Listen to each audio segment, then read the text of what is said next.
Witchcraft, it instilled superstitious fear and evoked thoughts of supernatural beings, instilling terror in people's imaginations. The inhabitants of the infamous Salem succumbed to superstitions and fears and embarked on a witch hunt.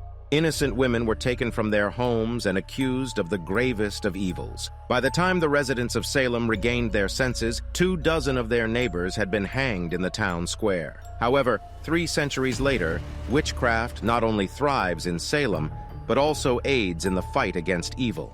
Although Salem once echoed with the cries of innocent women subjected to inhumane torture, for several centuries it had been nothing more than a quiet tourist and fishing town, until one sunny summer day when its peace and quiet were shattered by the screams of a young woman.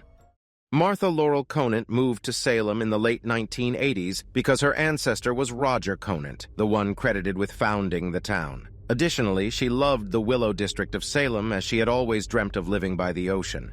Martha had a deep passion for sea voyages, and when she married Martha Brailsford, a cruise ship captain who shared her enthusiasm, it was evident to all that their union was destined. Since the company's ships, where Brian worked, sailed from Boston to Provincetown, there were countless days during their 9 years of marriage when Brian had to stay overnight. But for the first time, when he returned home on Friday, July 12, 1991, Martha was not there.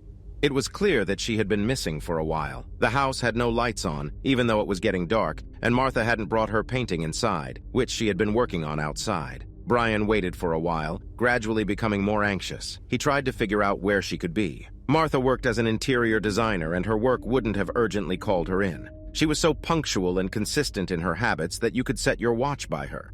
So, her sudden absence from home alarmed Brian. Martha's twin sister didn't know where she was either. Local hospitals hadn't admitted his wife. Therefore, at 1 in the morning, he called the police, but they told him not to worry and to wait a little longer. The police believed that there might be a completely innocent reason for the 37-year-old woman not returning home, as there were no signs of abduction or any other crime. Unable to calm down, Brian took a flashlight and decided to walk along Martha's usual route, thinking that she might have twisted her ankle or fallen and hit her head. Brian searched for her for several hours in the parks, on the beach, everywhere she liked to stroll. With the dawn, he went out to search again, but there was no sign of his wife anywhere. Brian searched his wife's acquaintances in his memory, trying to remember if she had mentioned anyone, and he did recall that on Friday morning she had gone for a walk with Thomas Maymoni. Thomas Maymoni had only moved to Salem the previous December and remained a mysterious figure to many townsfolk. He had met Martha during their regular morning dog walks. When the clock struck 7, Brian decided it was appropriate to visit Thomas. Finding him not at home, he headed to the yacht club, where he noticed his 28-foot yacht, Counterpoint, but Thomas was not on it. Finally, around 8 in the morning, he managed to find Thomas at home. Brian greeted Thomas and introduced himself as Martha's husband. He explained that his wife had gone missing, and as far as he knew, they had been walking together the previous morning. Thomas confirmed this, but said that later she had met some friends and left with them.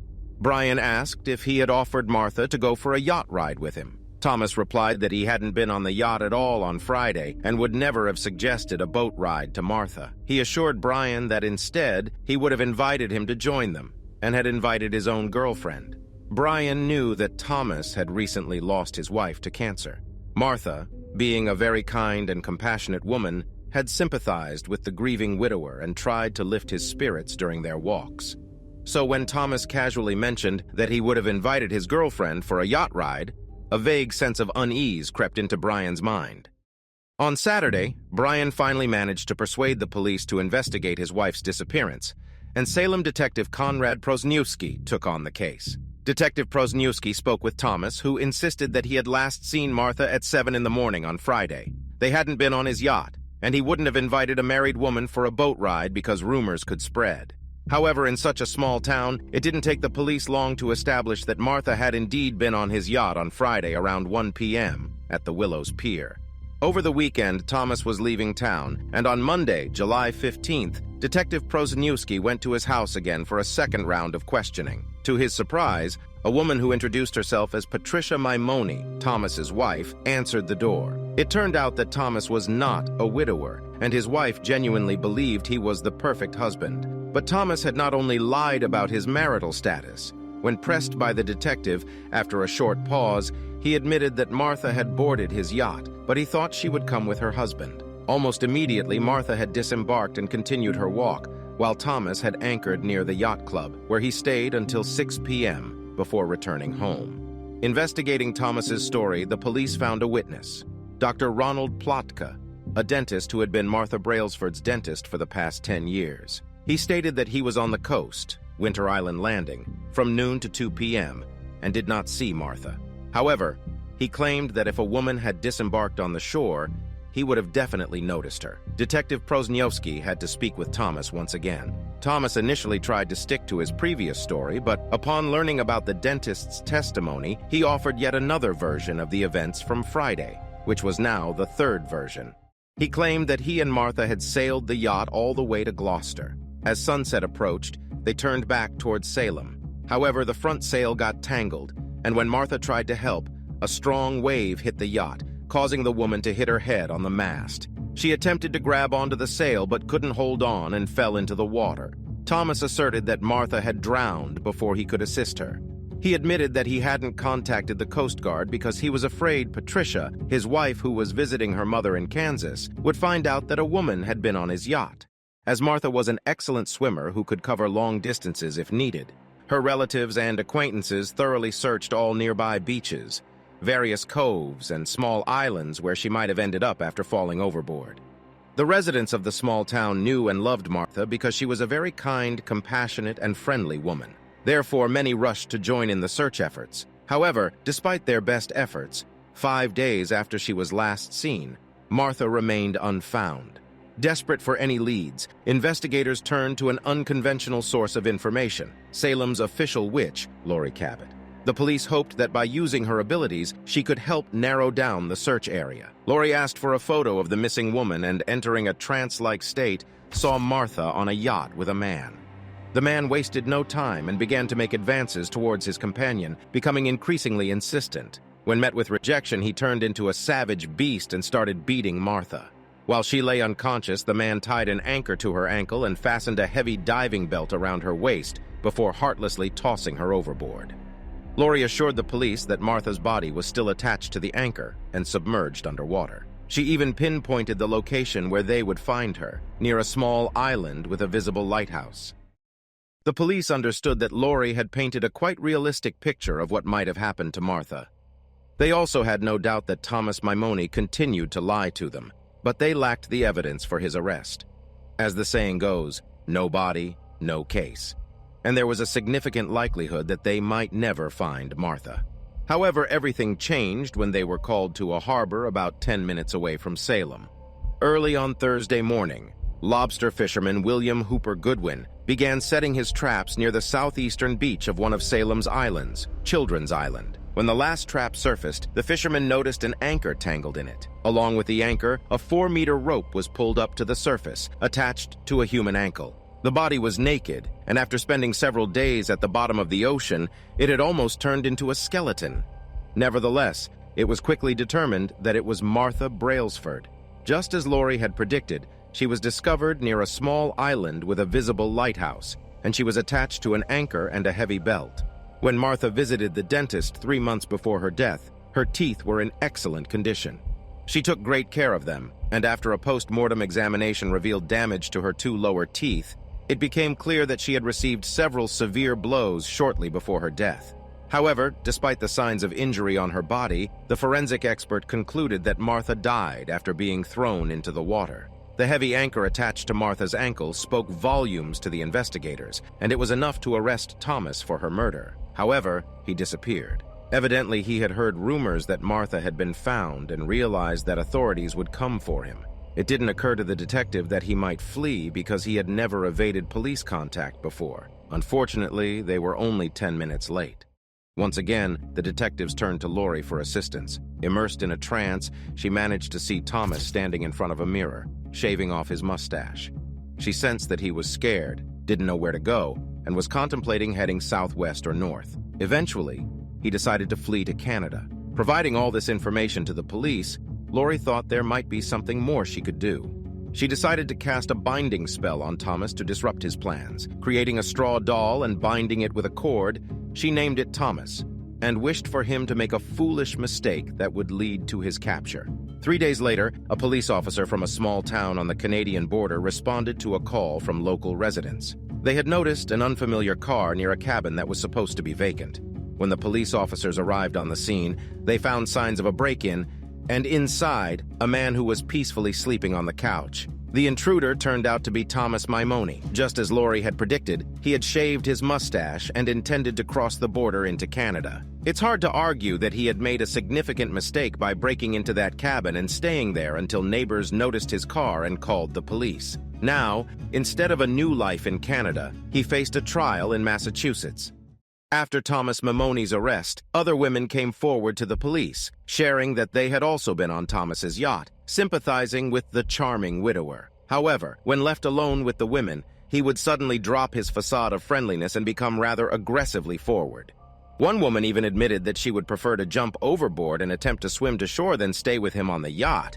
These women didn't file complaints at the time because they wanted to forget the unpleasant incidents and were afraid of gossip, which was common in a small town. Due to the rumors circulating about Thomas, his lawyers requested a change of venue for the trial, hoping to move it to another town. However, the judge denied this request, believing that the jurors could disregard the rumors and get to the bottom of the story. As a result, the trial took place in Salem, and a significant moment occurred when Thomas Maymoni was brought into the courtroom. A court stenographer immediately rose from her seat and stated that she couldn't continue her work because the defendant had been making inappropriate advances toward her. Following this, 2 female jurors also recalled his advances and could potentially be biased against the defendant. This partly reflects the size of Salem, but it also indicates that Thomas Maymoni had not spared any skirt. In February 1993, Thomas Maymoni stood trial. During the trial, Tom presented another version of the events of Friday, July 12, 1991. According to him, he and Martha were on the yacht, drifting away from the shore. There was no sexual undertone, quarrels, or fights. At sunset, as they were heading back home, high waves, possibly caused by trawlers in the distance, hit the yacht. Martha hit her head on the mast, and the next wave that swept over the yacht threw her overboard. Tom saw her in the water but couldn't make eye contact with her, so he didn't throw a life buoy. Instead, he attempted to turn the yacht by positioning the boarding ladder closer to her, but she didn't grab onto it. Thomas then went down himself and, with great effort, lifted Martha onto the deck. To prevent her from getting hypothermia, he took off her clothes and wrapped her in towels, but he realized it was too late to save her. In a panic and fearing that Patricia, his wife, who was visiting his mother in Kansas, would find out about the woman on his yacht, he decided to dispose of Martha. Thomas attached an anchor and a diving belt to her and threw her overboard near Children's Island. He returned home after midnight. This was Tom's version of events. However, the prosecution painted a completely different picture. Thomas Maymoni had lied about everything. He lied about his job as an engineer, his education, and even the qualifications he supposedly possessed. Although Patricia considered herself his second wife, Thomas Maymoni had actually been married 4 times. His true second wife had indeed battled cancer but had recovered, and he didn't lose any of his wives due to this terrible illness. Nonetheless, he enjoyed portraying himself as a grieving widower to gain sympathy and achieve his lowly goals. Thomas invited women onto his yacht, where they had few ways to escape, and Martha fell into this trap as well. Realizing that Martha was what he truly wanted, she rejected him. But that didn't stop him. He likely became too aggressive, and fearing that rumors would reach Patricia and his house of cards would collapse, he made the conscious decision to kill Martha. Thomas beat her unconscious. Whether he took advantage of her vulnerability is unknown due to the state of her body not allowing such judgment. In any case, he tied an anchor and a diving belt to the unconscious woman and threw her overboard. It's horrifying to think that the last thing she saw might have been his face. She had gone on a yacht ride with a friend on a beautiful summer day, and suddenly, this scene unfolded. On February 12, 1993, Thomas Maymoni was found guilty of second-degree murder and sentenced to life in prison. The parole board denied his release several times because he turned every meeting into a farce, portraying himself as a victim and claiming that he had developed post-traumatic stress disorder from Martha's murder. He passed away in prison on October 18, 2017, never admitting his guilt in Martha Brailsford's murder. It can be argued endlessly whether Lori Cabot truly helped the police or if her role in solving the case has been exaggerated. Nevertheless, it's reassuring to know that the Salem police were willing to explore all avenues of obtaining information to solve the crime. In particular, investigators did not miss the opportunity to turn to Lori again during the investigation of the mysterious disappearance of 33-year-old Gail Knowlton. In January 1992, the woman left her home to go to work and was never seen again. She left behind her disabled husband and a 16-month-old son. Lori Cabot entered a trance again and saw that when Gail left her home that morning, she encountered a familiar man who offered her a ride. The woman was glad to see him. They were joking and laughing. But suddenly he produced a knife and began teasing Gail with it. The man drove her to a secluded road in another state, Dolly Comp Road in Mount Washington, New Hampshire, and ordered her to get out of the car. Leading Gail to a steep slope, he pushed her down and simply drove away. Lori described the location where everything happened, the man's car, and suggested that he might be somehow involved with illicit substances. Whether everything happened as Lori saw it in her trance is unknown. Most likely not, as Gail Knowlton was never found, nor was the driver of the car who supposedly took her on her final journey.